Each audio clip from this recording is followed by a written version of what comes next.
Mathéo Radio présente À haute voix la lecture intégrale des œuvres spirituelles majeures. Aujourd'hui, La Divine Comédie de Dante Alighieri.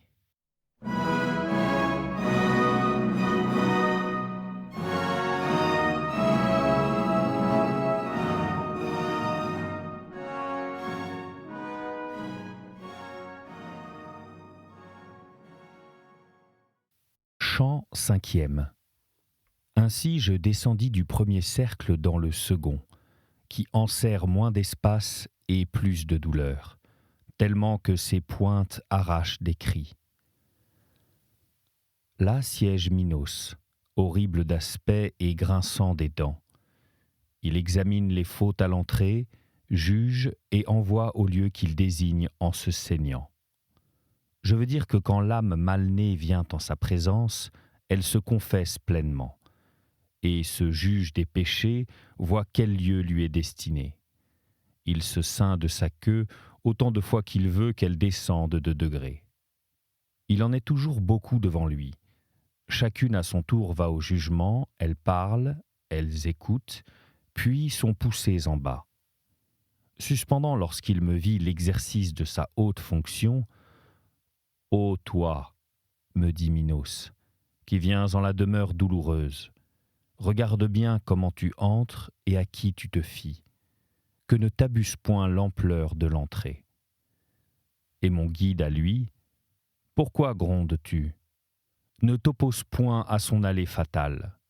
Ainsi est voulu là où se peut ce qui se veut. N'en demande pas davantage. Lors commençai-je d'entendre les accents plaintifs. Lors de grands pleurs frappèrent mon oreille. Je vins en un lieu muet de toute lumière, qui mugit comme la mer pendant la tempête lorsqu'elle est battue des vents contraires. L'infernal ouragan, qui jamais ne s'arrête, emporte les esprits dans sa course rapide et les roulant, les froissant, les meurtrit. Lorsqu'ils arrivent au bord escarpé, là les cris et les gémissements et les hurlements, là ils blasphèment la puissance divine. J'entendis qu'à ce tourment étaient condamnés les pécheurs charnels, qui soumettent la raison à la convoitise. Et comme dans la froide saison, le vol des étourneaux les emporte en bandes épaisses et larges, ainsi ce souffle emporte les esprits mauvais. D'ici, de là, en haut, en bas, jamais ne les réconforte aucune espérance, non seulement de repos, mais d'une moindre peine. Et comme les grues vont chantant leur lait, se formant dans l'air en une longue ligne, ainsi je vis venir, poussant des cris, les ombres emportées par ce tourbillon. Voilà pourquoi, voilà pourquoi je dis, Maître, quelles sont ces âmes qu'ainsi châtie l'air noir? La première de celles dont tu t'enquières, me dit-il alors, fut reine de beaucoup de langues. Dans le vice de luxure, elle fut si plongée que, par sa loi, ce qui plaît, elle le fit licite pour échapper à l'infamie où elle était conduite. C'est Sémiramis, de qui on lit qu'elle fut épouse de Ninus et lui succéda. Elle possédait la terre que régit le Soudan. L'autre est celle qui, infidèle aux cendres de Psyché, se tua par amour.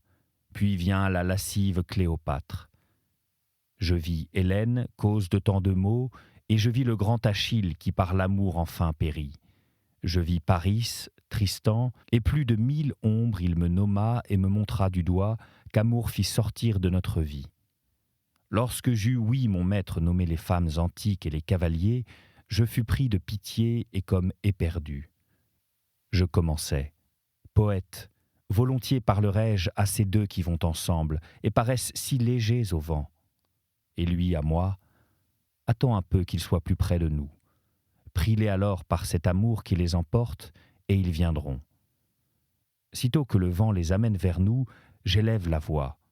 Ô âmes en peine, venez nous parler, si un autre ne le défend.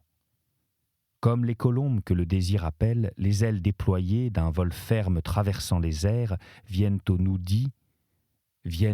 nid, j'ai repris. Ainsi ces deux âmes sortent de la troupe où est Didon et viennent à nous par l'air malin. Si fort fut mon appel affectueux, ô gracieux et bon, toi qui à travers l'air noirâtre viens nous visiter, nous qui teignîmes le monde de sang. Si le roi de l'univers nous était ami, nous le prierions de te faire paix, à toi qui as pitié de notre triste sort. Nous écouterons ce que vous voulez dire et vous dirons ce qu'il vous plaît d'entendre, tandis que le vent se tait.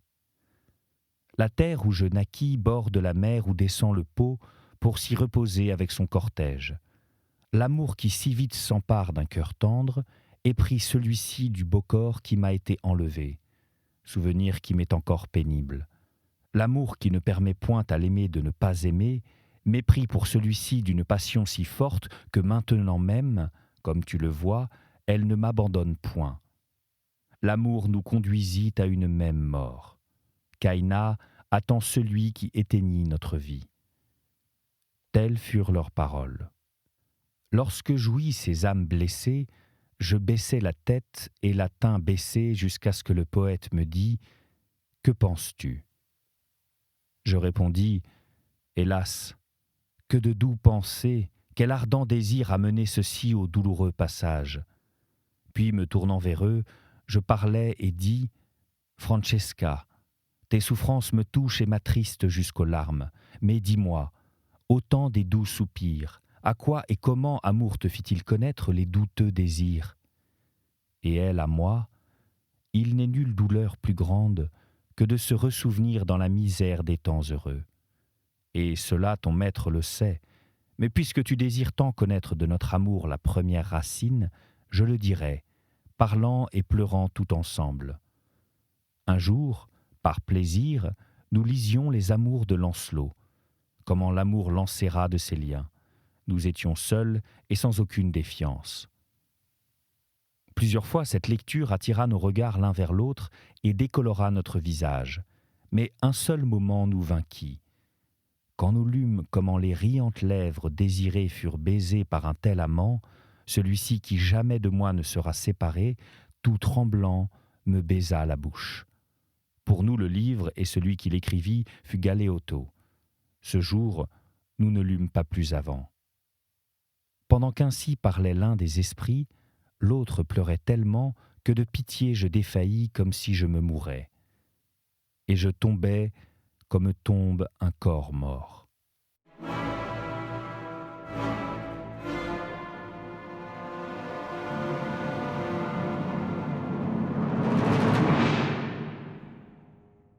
Chant 6e. Quand mon esprit, tout absorbé dans la pitié de mes deux parents et doublé de tristesse, revint à soi, je vis autour de moi, partout où j'allais et me tournais et regardais, de nouveaux tourments et de nouveaux tourmentés. Je suis au 3e cercle de la pluie éternelle, maudite, froide, pesante. Toujours la même, toujours elle tombe également. Des averses de fortes grêles et d'eau noire et de neige traversent l'air ténébreux. Fétide est la terre qui les reçoit. Cerbère, bête cruelle et de forme monstrueuse, avec 3 gueules aboie contre ceux qui sont là submergés. Il a les yeux rouges, la barbe grasse et noire, le ventre large, les mains armées de griffes. Il déchire les esprits, les écorche et les dépaisse. La pluie les fait hurler comme des chiens. Fréquemment, les malheureux profanes se tournent faisant d'un de leur côté un abri à l'autre. Sitôt que Cerbère, le grand ver, nous aperçut, il ouvrit ses gueules et nous montra ses crocs, par un de ses membres qui ne frémit.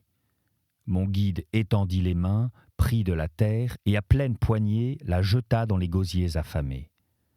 Tel le chien avide qui aboie, s'apaisa lorsqu'il mord la proie, ne songeant à combattre que pour la dévorer, ainsi fut-il des sales mâchoires du démon Cerbère qui étourdit tellement les âmes qu'elles voudraient être sourdes. Nous passions sur les ombres qu'abat la pesante pluie et nous posions les pieds sur leur vide apparence qui semble une personne. Elle gisait à terre pêle-mêle, hors une qui, se soulevant, s'assit lorsqu'elle nous vit passer devant elle. « Ô toi, qui traverses cette région de l'enfer, me dit-elle, reconnais-moi si tu le peux. tu naquis avant que je ne mourusse. Et moi à elle, l'angoisse que tu ressens t'ôte peut-être de ma mémoire, de sorte qu'il ne me semble pas t'avoir vu jamais. Mais dis-moi qui tu es, ce qui t'a plongé dans ce lieu de douleur, et dans une peine telle que s'il en est de plus grande, il n'en est point de plus dégoûtante. Et lui, à moi, ta ville, qui est si pleine d'envie que déjà la mesure déborde, fut ma demeure durant la vie sereine. Vous, ces citoyens, m'appeliez Tchako. À cause du grave péché de gourmandise, je suis, comme tu le vois, brisé sous la pluie. Et moi, triste âme, je ne suis pas seul. Toutes ces autres, pour la même faute, subissent la même peine. Et il n'ajouta pas une parole. Je lui répondis, « Tchako, ta souffrance me touche tant qu'elle me tire des larmes, mais dis-moi si tu le sais, où en viendront les citoyens de la ville divisée, s'il n'en est aucun de juste, et dis-moi pourquoi tant de discordes l'ont assailli. » Et lui, à moi, après de longs débats, ils en viendront au sang, et le parti sauvage chassera l'autre avec beaucoup d'offenses. Puis il faut que celui-là tombe, et que l'autre, après 3 soleils, l'emporte par la force de celui qui maintenant flatte. Il tiendra longtemps le front haut, tenant l'autre sous un lourd poids, quoiqu'il en pleure et s'en indigne. Il y a 2 justes, mais on ne les écoute point. La superbe, l'envie et l'avarice sont les 3 étincelles qui ont embrasé les cœurs. Ici prit fin son dire lamentable. Et moi, à lui, je veux que tu m'instruises encore, et que de plus de paroles tu me fasses don. Farinata et le Tegiao, qui furent si dignes, Jacopo Rusticucci, Arrigo et le Mosca, et les autres qui appliquèrent leur esprit à bien faire. Dis-moi où ils sont, et fais que je les reconnaisse, car un vif désir me presse de savoir s'ils ont en partage les douceurs du ciel ou les poisons de l'enfer. Et lui, ils sont parmi les âmes les plus noires, le point de fautes diverses les entraîne au fond. Si jusque-là tu descends, tu pourras les voir. Mais quand tu seras dans le doux monde, je te prie de me rappeler au souvenir d'autrui. Je ne le dis et ne te réponds plus rien. Lors, de travers tournant les yeux, il me regarda un peu, puis baissa la tête et tomba parmi les autres aveugles. Et le guide à moi, ne se réveillera-t-il plus avant le son de la trompette de l'ange, quand lui apparaîtra la puissance ennemie, chacun reverra la triste tombe, reprendra sa chair et sa figure, entendra ce qui retentit dans l'éternité. Ainsi, traversâmes-nous, à pas lents, le sale mélange des ombres et de la pluie, conversant de la vie future. Maître, dis-je, ces tourments croîtront-ils après la grande sentence, ou reviendront-ils moindres, ou seront-ils également cuisants? Et lui à moi, retourne à ta doctrine, qui veut que plus l'être est parfait, plus il sente le bien et aussi la douleur. Bien que jamais ces maudits ne doivent atteindre la vraie perfection, s'attendent-ils néanmoins à être plus parfaits après qu'avant? Nous suivîmes cette route circulaire, parlant de bien plus de choses que je n'en redis. Nous vînmes au point où elle descend. Là nous trouvâmes Pluton, le grand ennemi.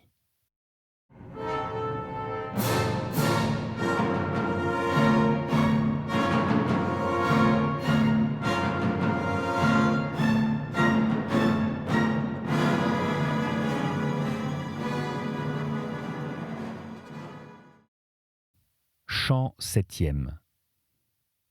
Pape Satan, Alep, cria Pluton d'une voix rauque, et ce sage affable qui sait tout dit pour m'encourager, prends garde que ta peur ne te soit à dommage. Quelque pouvoir qu'est celui-ci, il ne t'empêchera point de descendre cette ravine.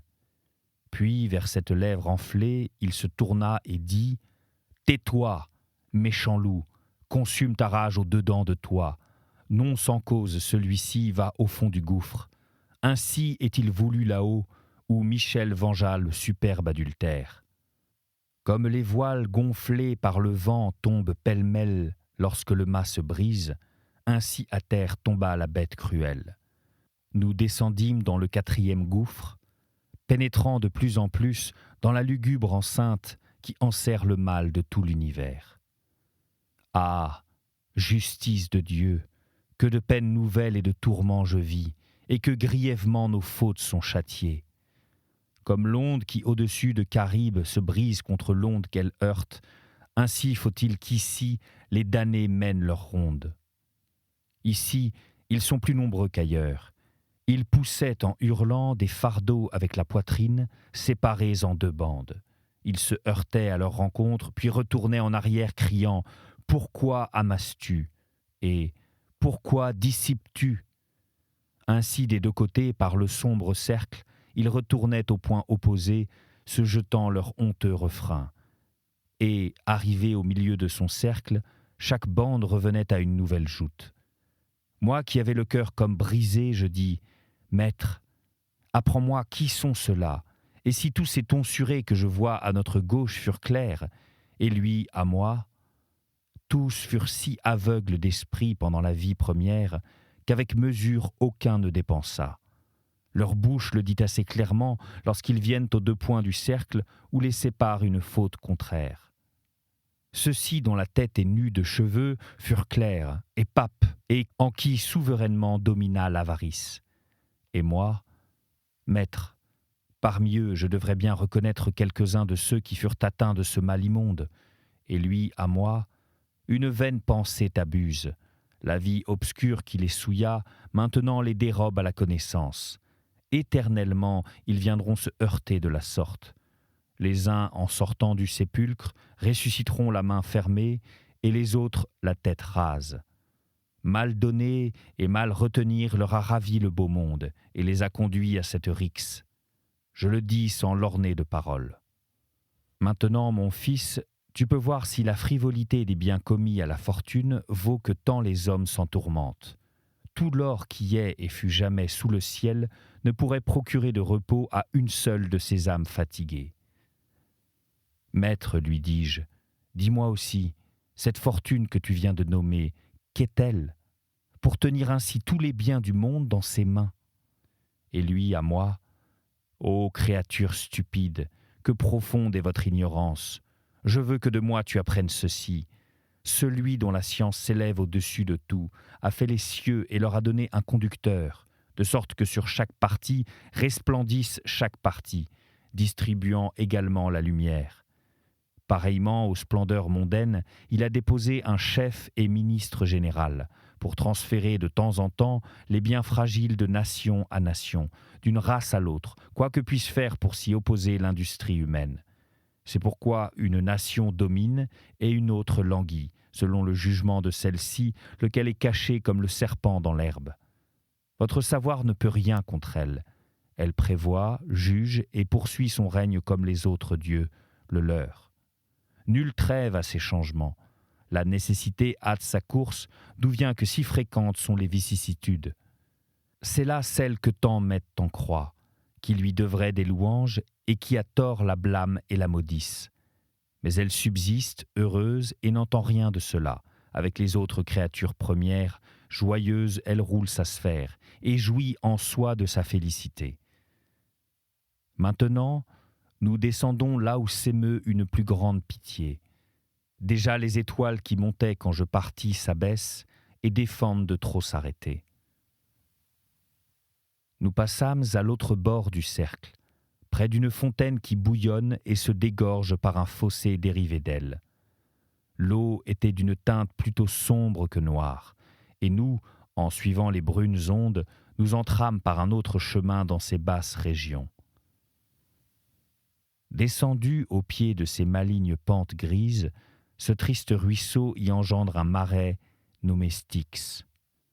Et moi qui regardais, attentif, je vis dans ce bourbier des gens tout nus, couverts de fange, le visage courroucé. Ils se frappaient, non pas seulement avec la main, mais avec la tête, avec la poitrine et les pieds, et en lambeaux se déchiraient avec les dents. Le bon maître dit « Tu vois les âmes de ceux que vainquit la colère, et je veux aussi que pour certains tu tiennes qu'il en est sous l'eau, dont les soupirs produisent ces bulles à la surface, comme l'œil te le montre où qu'il se tourne. Enfoncés dans le limon, ils disent « Malheureux fûmes-nous dans le doux air que réjouit le soleil, ayant au-dedans de nous une fumée pesante. Maintenant, nous nous attristons au fond de la bourbe noire. Dans leur gosier, ils murmurent cet hymne dont ils ne peuvent prononcer une parole entière. » Ainsi nous parcourûmes, entre la rive sèche et le milieu, un grand arc du sale marais, les yeux tournés vers ceux qui engloutissent la fange. Au pied d'une tour, nous arrivâmes enfin.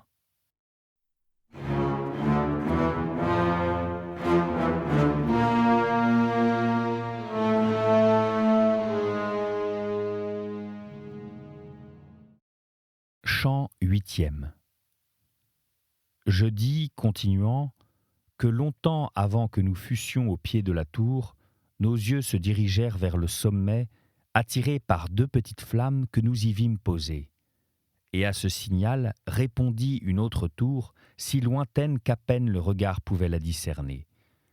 Et moi, vers la mer de tout savoir me tournant, je dis « Que veut dire ce feu ? Et que répond l'autre ? Et qui sont ceux qui font ce signal ?» Et lui, à moi, « Sur les ondes fangeuses, déjà tu peux découvrir ce qu'on attend, si point ne te cachent les vapeurs du bourbier. » Jamais corde ne lança à travers les airs 2 flèches aussi rapides qu'une petite nacelle que je vis venir vers nous sur cette eau, conduite par un seul nautonnier qui criait « Te voilà donc arrivé, âme félonne ?»« Phlégias, Phlégias, tu cries en vain cette fois, dit mon Seigneur. Tu ne nous auras que le temps de passer le marais. » Comme celui qui reconnaît avoir été déçu et qui s'en chagrine, tel devint Phlégias tout gonflé de colère. Mon guide descendit dans la barque, puis m'y fit entrer après lui, et lorsque je fus dedans, alors seulement elle parut chargée. Dès que le guide et moi nous fûmes dans la nef, l'antique proue va sillonnant l'eau plus profondément qu'elle ne le fait avec les autres. Tandis que nous traversions le lac stagnant, devant moi se leva un damné tout couvert de fange, lequel dit « Qui es-tu, toi qui viens avant l'heure ?» Et moi à lui « Si je viens, je ne reste point. Mais toi, qui es-tu, qui t'es ainsi souillé ?» Il répondit « Tu le vois, je suis un qui pleure. » Et moi à lui « Avec tes pleurs et avec ton deuil, esprit maudit, demeure.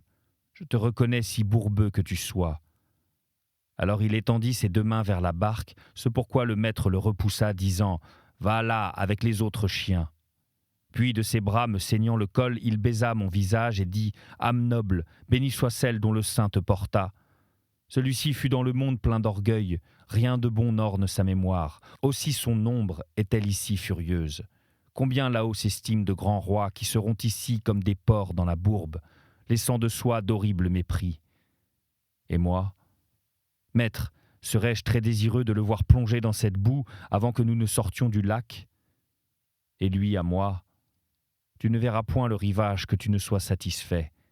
Il convient que tu jouisses de ce désir. Peu après, je vis la jante fangeuse se ruer sur lui de telle furie que j'en loue encore et en remercie Dieu. Tous criaient « A Philippe Argenti !» Et cet esprit florentin dans sa rage se déchirait lui-même avec les dents. Là nous le laissâmes et plus n'en parlait. Mais des cris douloureux frappant mon oreille, je portais en avant un regard attentif. Et le bon maître dit « Maintenant, mon fils, s'approche la cité nommée Dithée, avec ses coupables citoyens entassés en foule.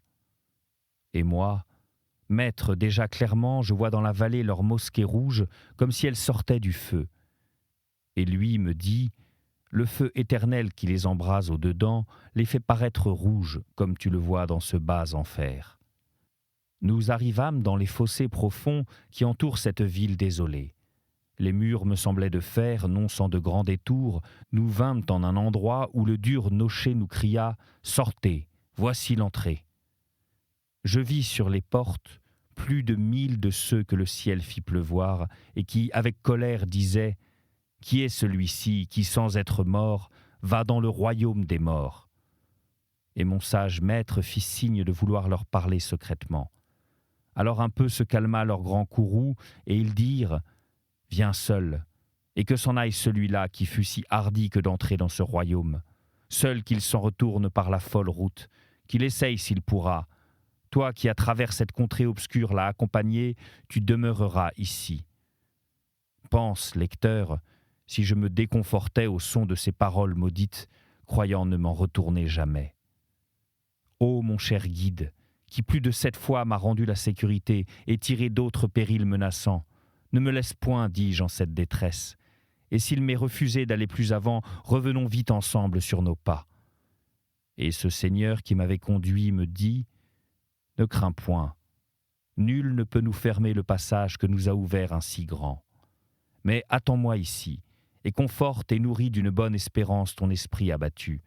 Je ne te laisserai pas dans le monde bas. » Ainsi s'en va, et là m'abandonne le doux Père, et moi je demeure en suspens, le oui et le non se combattant dans ma tête. Je ne puis ouïr ce qu'il leur dit, mais il n'eut guère été avec eux que tous coururent préparer la défense au-dedans.